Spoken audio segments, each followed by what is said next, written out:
Next week in lab we'll be doing our first dissection of the semester.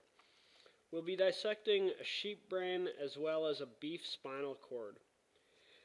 We have two different types of dissection trays for you to use. We have one with a blue rubber mat, and we also have one with a black wax surface.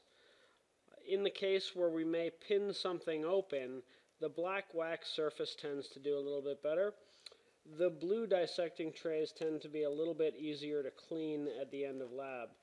And we do expect you to clean all of your supplies and return them the way that you found as a courtesy to the other students and your instructor and TA.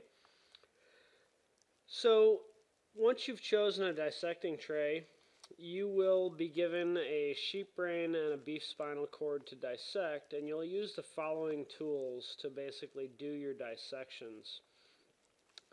They all have slightly different purposes.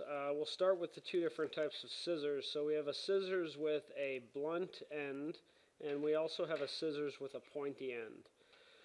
The scissors with the blunt end is commonly used when we want to be careful to cut away layers and not interrupt the layers. So as we're removing the different meninges from the brain or spinal cord, we will probably use the blunt-ended scissors. If we're just doing some fine work where we're trying to cut something out of the way, something maybe small, or just get into a tight spot, we might want to use the pointy scissors in that case.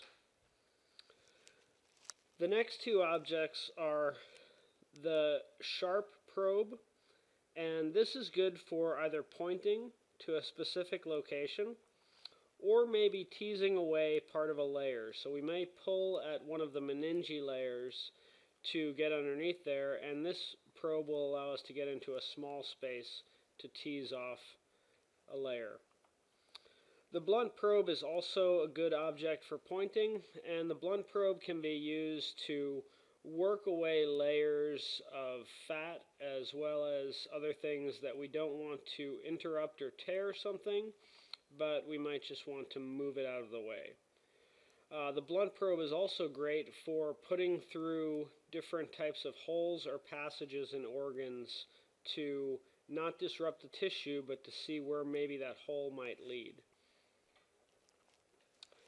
Next we have a tweezers, and as you can imagine, the tweezers is great for gripping something and then potentially pulling it away. And we can use this for removing layers and also for opening up a certain portion of an organ.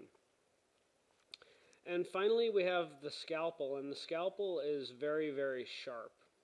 We will have new blades in the scalpels for your lab, and we want to be very careful that you're not cutting towards yourself or towards one of your partners when you're using the scalpel. The scalpel will cut very deep if it hits something that we want it to or not want it to. So be very careful with the scalpel. And these do tend to, at some points, break if they're used in the wrong way. So do let your instructor or a TA know if you've broken the scalpel. Also, we'll want to dispose these in a sharps box if we do have anything sharp that is broken. We don't just throw this out in the garbage, as someone could get hurt on that later. And finally, we provide goggles for you. So these are safety goggles. They are very stylish with the black and blue on the back, sort of Gonzaga colors. So you're welcome to use these. And if you tend to be a messier person, it's highly suggested that you do use safety goggles. And finally, we have two different safety features in the lab here.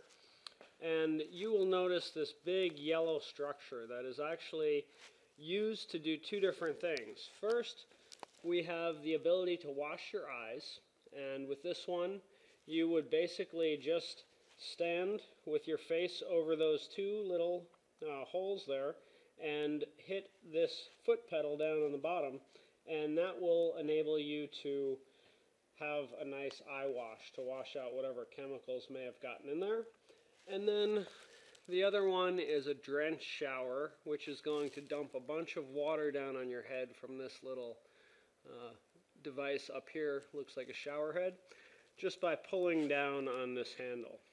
and either one of those will help to wash off any chemicals you may have gotten on you. Hopefully we don't have that occur in lab, and everybody has a nice, safe and fun dissection. So enjoy the dissection in this week's lab.